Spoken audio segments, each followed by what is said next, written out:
There's a line from a classic martial arts film. When my opponent expands, I contract. And when he contracts, I expand. Perhaps no one exemplifies this characteristic to such a great degree as Smokin Joe Frazier. Frazier combined brilliant defense with a tight, compact guard, with ferocious, aggressive offense, leaving himself wide open, but hurling insane power at his competitors.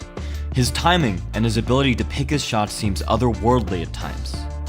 It can be argued that his trilogy with Muhammad Ali is to this day the best rivalry in all of boxing history, perhaps in all of sports history. The two men brought out the very best in each other, and if you haven't watched those three fights, I would highly recommend it.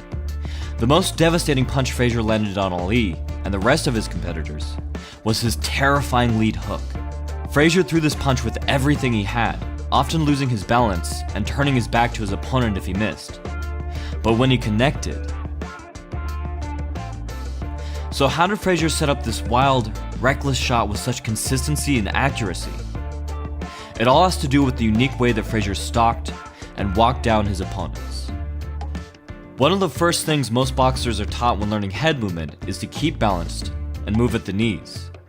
In contrast, Frazier bent at the waist and leaned forward like a wrestler. This did two things for him. First, it let him get lower and lean his weight into his opponent. Frazier was not shy about getting close. He would crash into his competitors on his way in, bumping them with his shoulder or driving his head into their sternum. From these positions, Frazier could use his opponent's own body as a shield to protect him against certain strikes. This led way to the second reason Frazier bent at the waist. Like Roberto Duran, Frazier loved to disengage from wrestling to load up on power blows. He would then once again weave back to a safe wrestling position on the inside. The way Frazier bent down and leaned into his opponents meant he was much further away than his competitors and may have appeared, and this gave him a lot of room to load up on his shots. Frazier's punches remained tight, but the movement of his torso as he weaved and rose up lent tremendous power to his punches.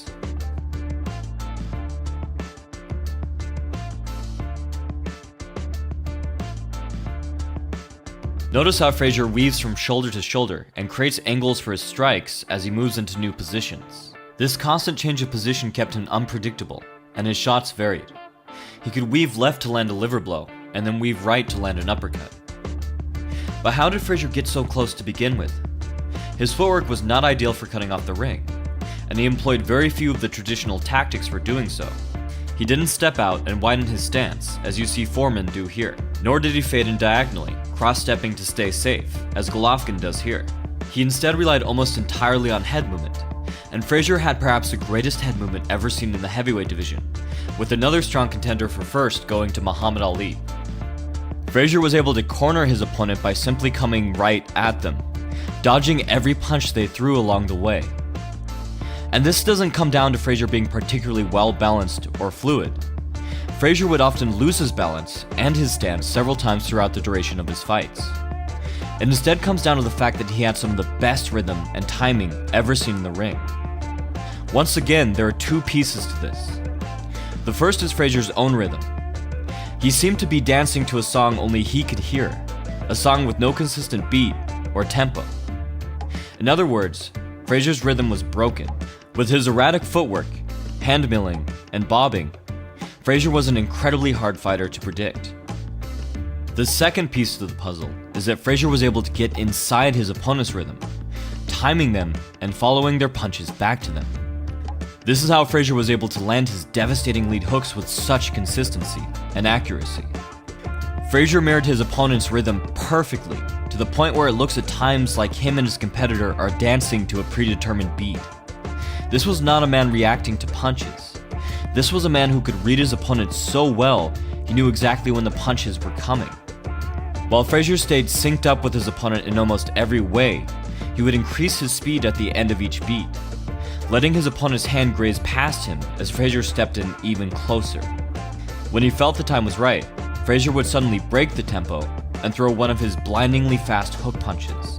As he got close, Frazier often relied on a cross block as an extra layer of protection. He was well aware from experience that getting hit was inevitable when moving in so aggressively, and the cross block was a perfect solution to safely closing the distance. Notice how Frazier turns and deflects a blow off of his right elbow, and then follows up his opponent's punch back to him with his lead hook. Frazier often threw his hook immediately after feeling his opponent connect on his guard, and this makes perfect sense. Feeling a punch connect lets you know two things. One, your opponent is in range, and two, at least one side of their guard is now temporarily open. Frazier's rear arm would often block his lead hand from sight, and the punch would come up from underneath as Frazier shuffled in, jumped, and threw his full body weight into the blow. Joe Frazier truly was the perfect blend of extreme defense and extreme offense in the ring. When his opponent expanded, he contracted, and when they contracted, he expanded. Sadly, Frazier to this day remains eclipsed in popularity by Foreman and Ali. It could be said he had the misfortune to be born in an era of greats, but to say that would be to misunderstand what Frazier was all about. Joe Frazier smiled as he fought, and never stopped moving forward, even if he was knocked down. He's one of the few fighters who got stronger and faster as the match went on, and it's hard not to attribute at least some of this to his sheer enjoyment of fighting. Frazier was fortunate to have such great champions around who could challenge him and push him to his limits, and to help build his legacy as one of the greatest heavyweights of all time. Joe Frazier and Muhammad Ali were two very different men, both in the way that they fought and in the way that they lived. But these two champions would come to define each other's place in history, each man bringing out the best in the other inside the ring and the worst outside of it. They would face off for the first time in 1971 in what came to be known as the fight of the century.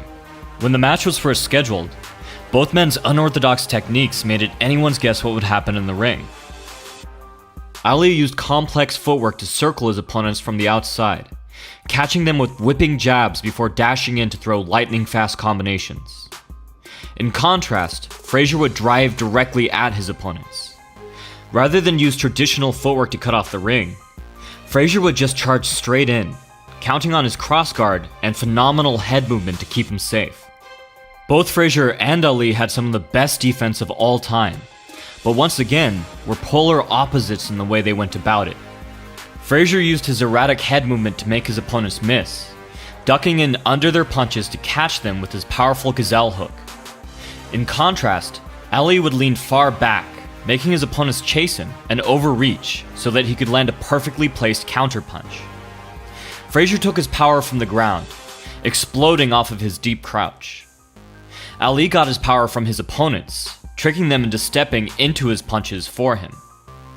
Both men were similar in that they wore their opponents down over time.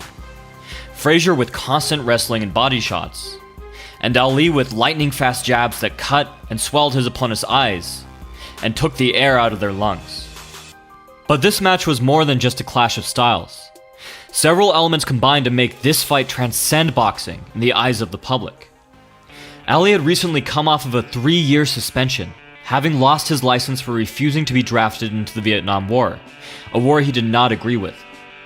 As a result, Ali had been stripped of his title. But after 3 years of trying, he'd regained his boxing license, and the world witnessed the rare occurrence of two undefeated heavyweight champions, both with legitimate claims to the title, squaring off in the ring. At the time of the fight, Ali was waiting for the Supreme Court to rule on his case, and he knew that at any moment he could lose his appeal and spend 5 years in prison. Frazier was one of the few boxers who refused to call Ali by his chosen name, and had been among the first to condemn Ali's decision not to be drafted into the war. As a result, Ali was relentless in his attacks on Frazier, framing himself as a proud fighter against oppression, and framing Frazier, in most ways unfairly, as the antithesis of everything he stood for.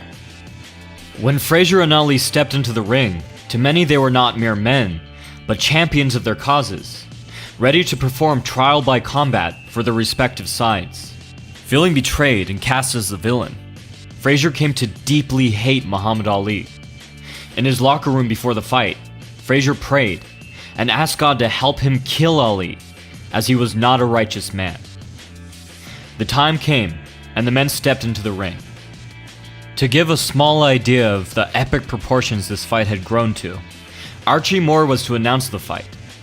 Frank Sinatra, unable to get tickets, had agreed to take pictures for the newspapers.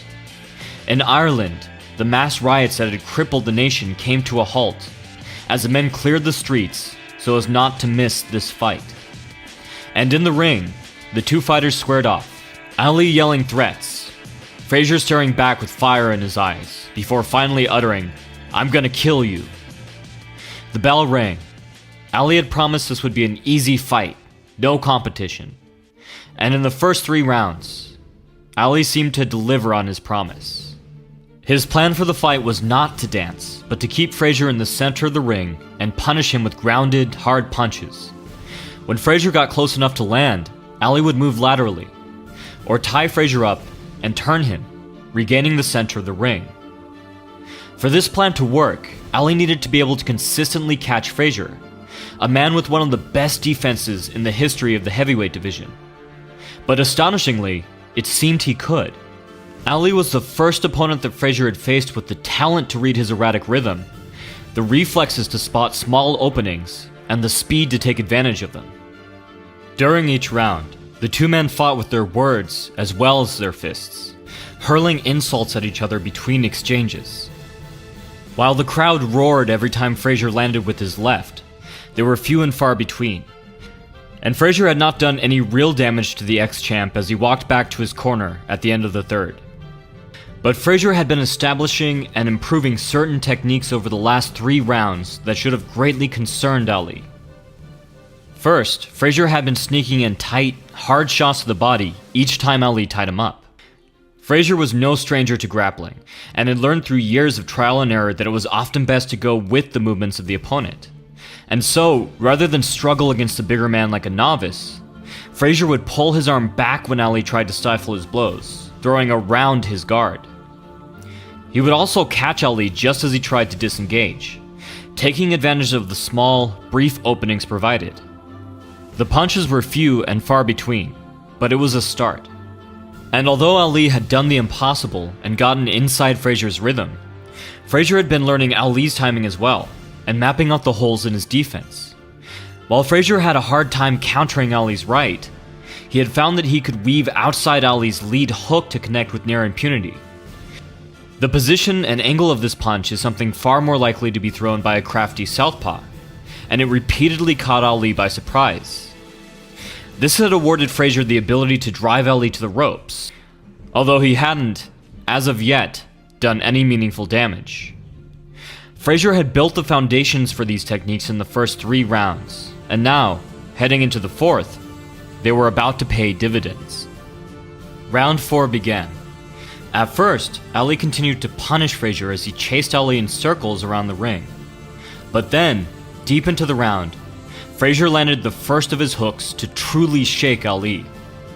Driven back to the ropes, Ali tried to clinch, but Frazier broke through, targeting Ali's body and smashing tight, hard shots into his ribs and hips. Ali came back, landing hard, but then he took another tremendous hook as the round came to an end. Frazier had now established his lead hook, proving to Ali that this would be no easy fight. Round 5 would bring out the best in both fighters. Ali came out circling, with Frazier deftly evading his punches and pressing forward.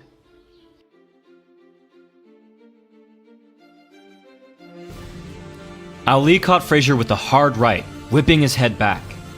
This punch would have put many of Ali's former competitors to sleep, much as any one of the terrifying hooks Frazier landed on Ali would have put his opponents to sleep.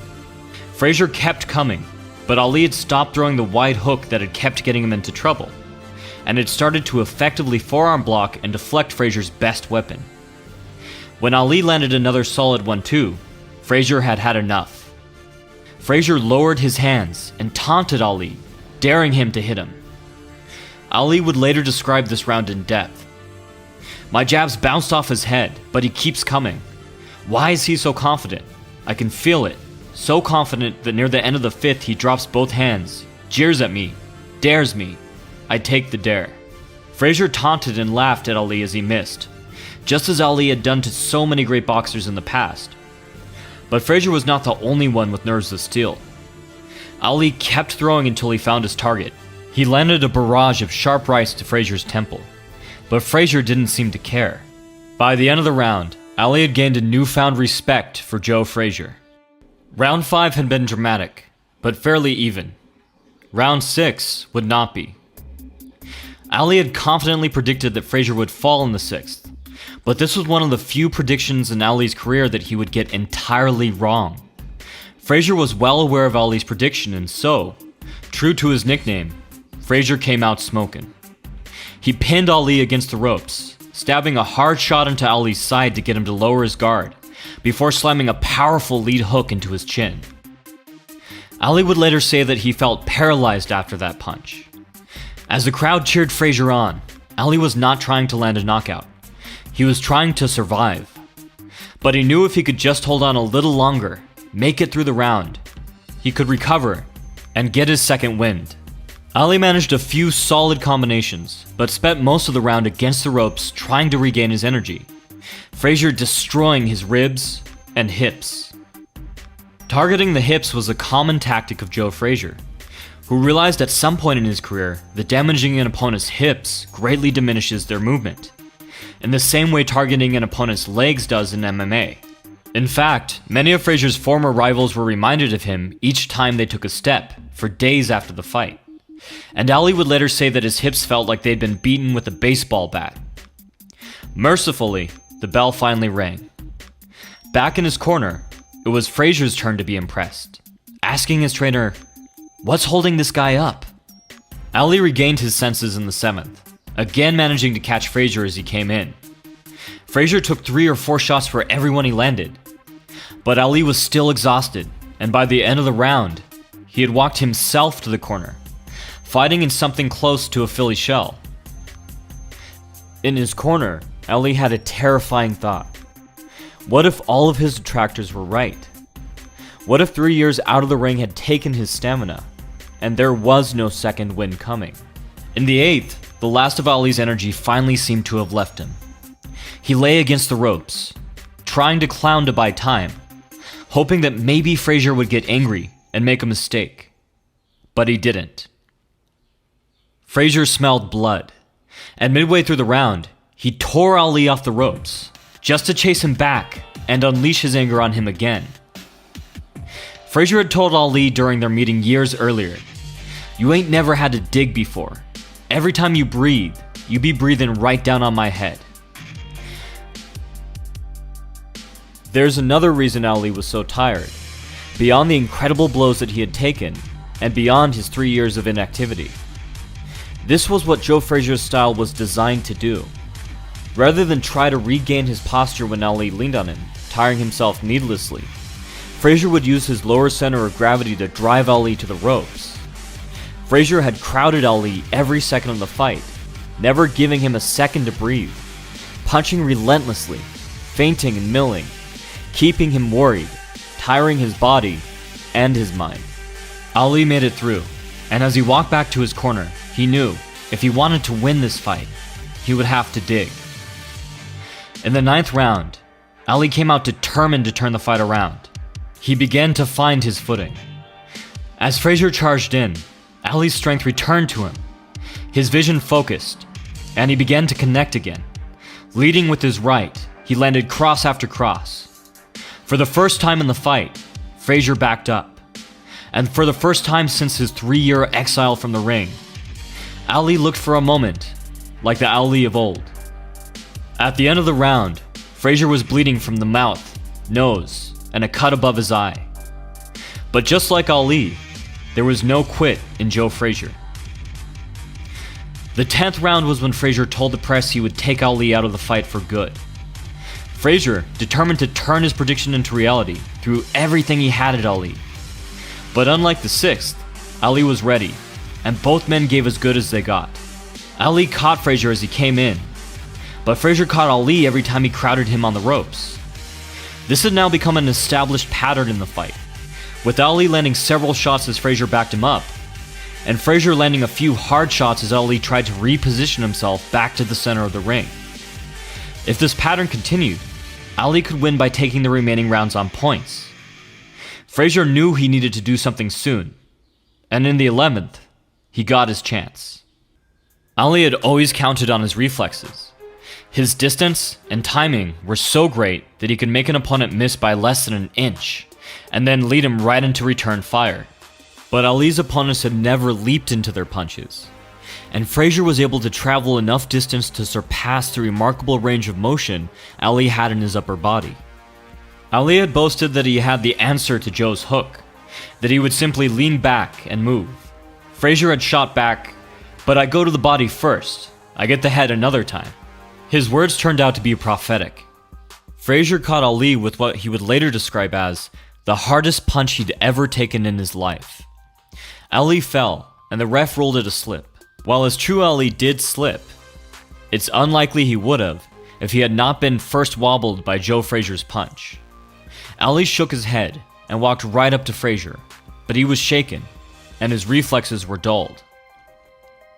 Ali couldn't seem to find the time to recover, and as the round went on, he was getting destroyed. Frazier was doing his best to keep Ali in the corner, but for Ali's part, he had to stay on the ropes anyways. They were the only thing keeping him up. So Ali tried to fight from the corner, popping out of his guard to insult Frazier before covering up again. He would steady himself, land flurries where he could, and then hold on again. But then, just as it seemed he may have recovered, Frazier caught Ali with a devastating blow to the jaw, followed by a deep, shearing shot across the stomach that bent him over, and then one more tight hook to the head that buckled his knees. Now, Frazier thought, now I have him. But Ali tied up Frazier, leaned on him, circled away. Fighting entirely on instinct, Ali flicked out 2 light jabs, moved with another hook, tried to tie up Frazier again. Frazier landed through Ali's guard, and Ali made a funny face at him. In probably the most Muhammad Ali moment of the fight, Ali clowned his rival during the biggest fight in the history of the world, as he was seconds away from getting knocked out. And then, Ali kept fighting, looking like he was moving through quicksand, taking another thunderous hook to the jaw that whipped his head around. But still, he was on his feet. Still, he was fighting. Frazier threw himself across the ring, missing Ali by an inch, crashing into him so hard that he spun him around. Ali staggered back dramatically, and Frazier hesitated. It seemed there was a method to Ali's madness. Ali had clowned Frazier so much before that Frazier now thought Ali had recovered and was faking being hurt entirely, which was exactly what Ali wanted him to think. If Frazier had taken the opportunity, the fight may well have ended here. But he did hesitate, and Ali clinched, countered, clowned some more, and then the bell rang. As Ali wobbled to his corner, the physician went to make sure he was still okay to fight, and his corner tried every trick in the book to revive him. There were 4 rounds left, more than enough time to finish the job, thought Frazier. Frazier hit Ali with everything he had in the 12th, but Ali was showing the world something that he had never needed to show them before. That Ali didn't just have great defense. He had a great jaw for when that defense failed. After failing to knock out Ali in the 12th, Frazier was absolutely certain that in the next round, finally, Ali would fall. But, to quote Joe Frazier, in the 13th round, the butterfly got his wings back. Ali summoned the last of his reserves, and through the next 2 rounds, he danced around Joe Frazier when he could, and leaned on him to stay on his feet when he couldn't. In the meantime, Frazier was finally showing himself to be human. With his pace slowed and his reflexes dulled, Ali picked at him, connecting almost at will. At the end of the 13th, Ali did something he'd never done before. He leaned in and fought Frazier on the inside, trading him blow for blow. In the 14th, both men scored heavily, with Frazier mostly targeting the body. Defense no longer seemed to be a top priority for either of them. They simply wanted to land, at any cost. By the final round, both men had been beaten badly. Both of Frazier's eyes were closing, and Ali's jaw was visibly swollen. He had pulled off a miracle 15th round knockout in his very last fight, and he knew he had the power to do it again. And Frazier wanted Ali down. As he later explained, "My adrenaline made me feel no pain. I didn't want to beat this guy. I wanted to knock him out. I kept moving forward, letting the punches fly. Hit me, I hit you. I don't give a damn. I come to destroy you, Clay." Midway through the round, Ali saw his opening. He stepped back at an angle and prepared to throw his right hand, hoping to catch Frazier moving into his punch, the same way he had caught Liston years before. But Frazier had seen an opening as well. He had gotten his distance by landing low, and now he loaded all of his power into his legs. At the same time, both men threw.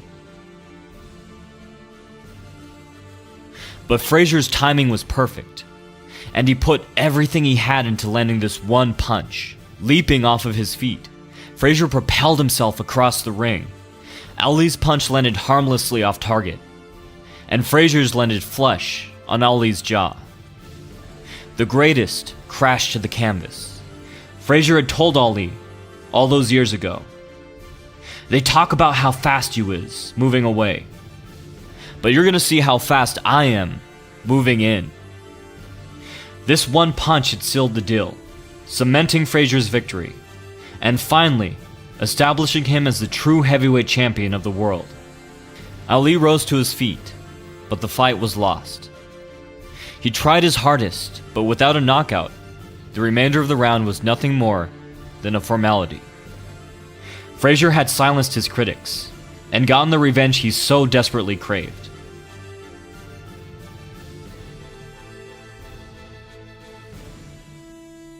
After his 3-year journey to regain his license, fight for his cause, and get his title back, Ali had lost everything.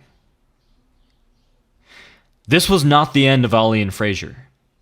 The two would meet 2 more times, and their rivalry would not diminish, but grow to epic proportions. It had been 2 years since Joe Frazier had won a hard-fought decision against Muhammad Ali. Frazier had defended his championship twice after fighting Ali, and Ali had defeated 9 straight competitors. All of the world was demanding a rematch. Frazier intended that to happen, but first, he set his sights on the #1 contender.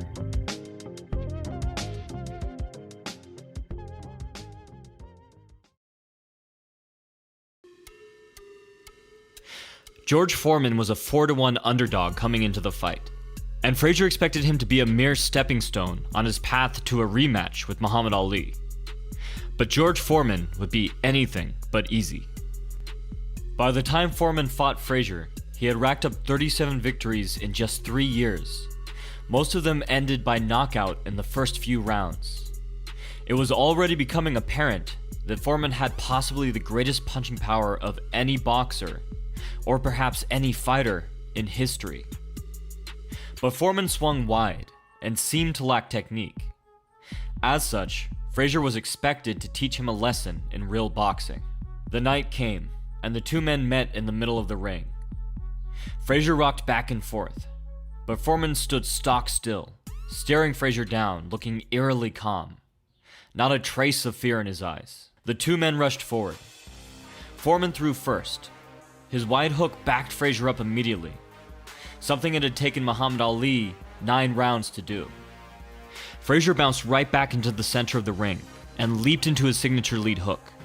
The punch was partially blocked, but it was on target, and now it was Foreman's turn to back up.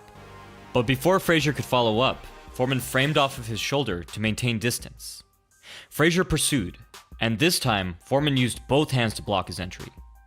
Undeterred, Frazier pressed in again, attempting to get inside Foreman's reach. And yet again, Foreman stopped his advance, this time pulling Frazier down as he stepped away. Frustrated, Frazier tried to punch his way in, stepping in deep with the hard right. But Foreman smoothly parried his punch, and turned Frazier as he pivoted away at 90 degrees, like a matador escaping a bull. Frazier, the man who could pressure anybody, couldn't even touch Foreman, and was being thrown around the ring like a child. This was partially due to Foreman's size, but Frazier had humbled many giants before. This was the heavyweight division after all. The problem was that by focusing only on Foreman's punching power, Frazier, and the rest of the world, had entirely overlooked the rest of Foreman's skill set. What was happening, essentially, was a clash of styles. Frazier was an aggressive pressure fighter. Rather than use the traditional footwork for cutting off the ring, Frazier instead came right at his opponents, relying on his erratic head movement to make them miss, and ducking in under their punches to catch them with his powerful leaping hook. When Frazier got into close range, he wore down his competitors with constant wrestling and body shots. Nobody had been able to keep Frazier at bay for long. But Foreman's defense was something Frazier had never seen. Foreman relied on a number of old boxing techniques that had mostly fallen out of favor by the time he began to make a name for himself.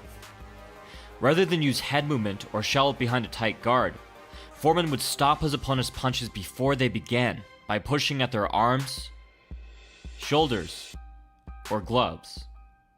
He would employ leverage guards, shooting his arms out not to strike, but to block incoming punches. He would pin and pull at his opponent's arms when they got close, disturbing their balance. And for such a big man, Foreman had highly underrated lateral movement, using his fast feet to create new angles of attack and come in from the side. When his opponents pressed him, he would stiff arm them to keep distance, pushing them down and steering himself away. All of these techniques allowed for Foreman to dictate his position and keep his well-balanced, upright posture. This was the other half of Foreman's style, and it allowed him the ability to set up and land wide, powerful swings that his opponents would have otherwise been able to easily evade. And Frazier's style left him especially susceptible to these techniques. His low crouch let Foreman easily frame off his back and shoulders and push him down. The way he charged straight in allowed Foreman to sidestep him easily and pin Foreman's lead arm before he had a chance to throw his hook.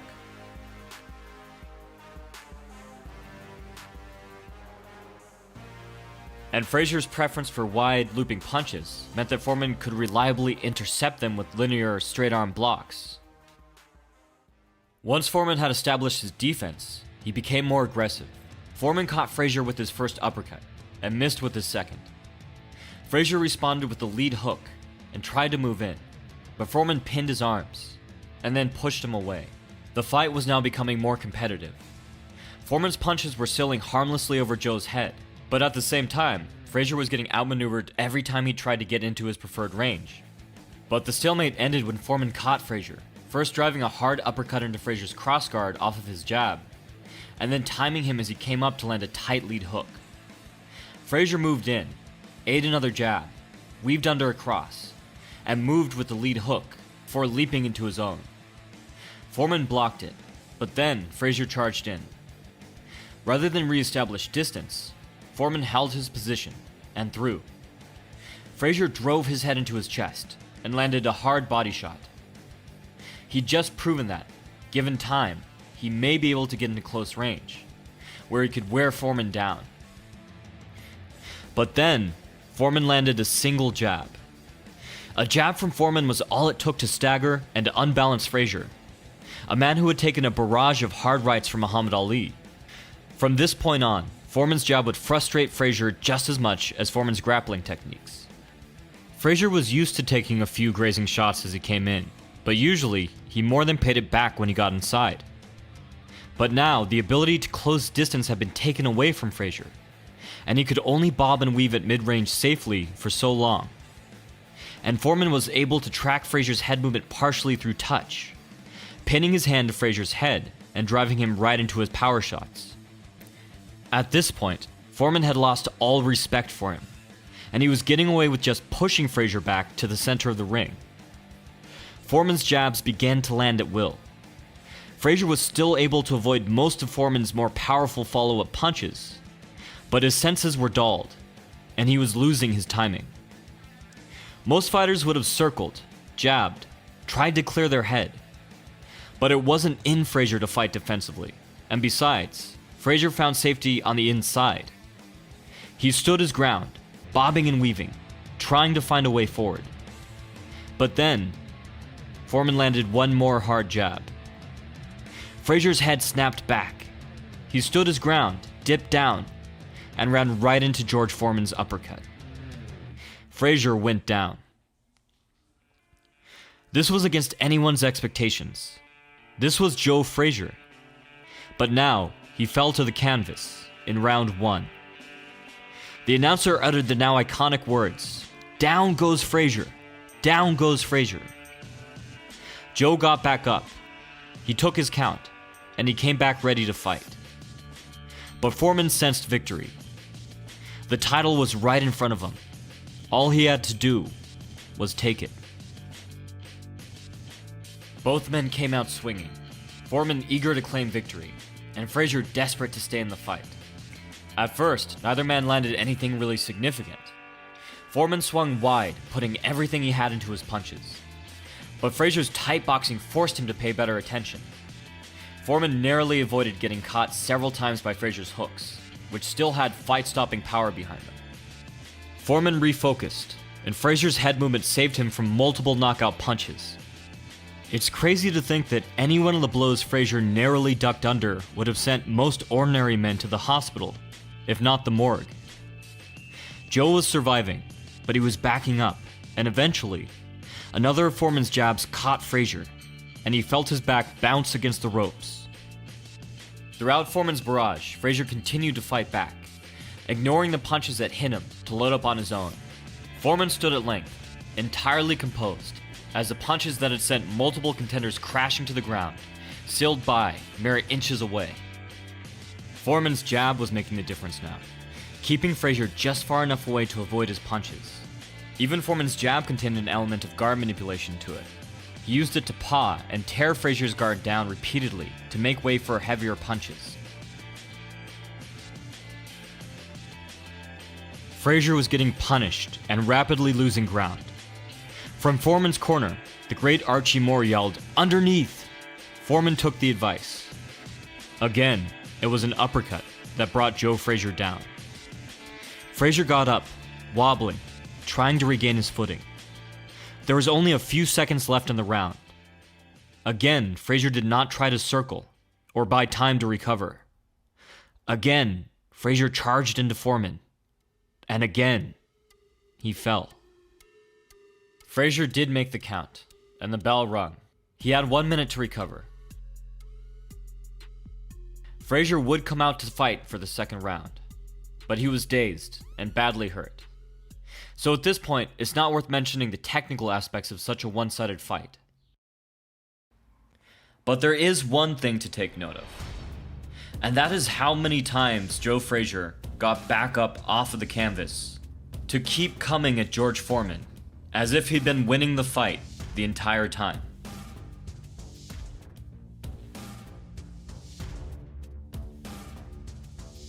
After the third knockdown of the second round, and the sixth of the entire fight, the referee finally called a TKO for George Foreman. When the fight was stopped, Frazier, dazed and wobbling, was still willing to fight. Even Muhammad Ali's trainer had been screaming from the crowd for the fight to end, scared that the champion would die in the ring.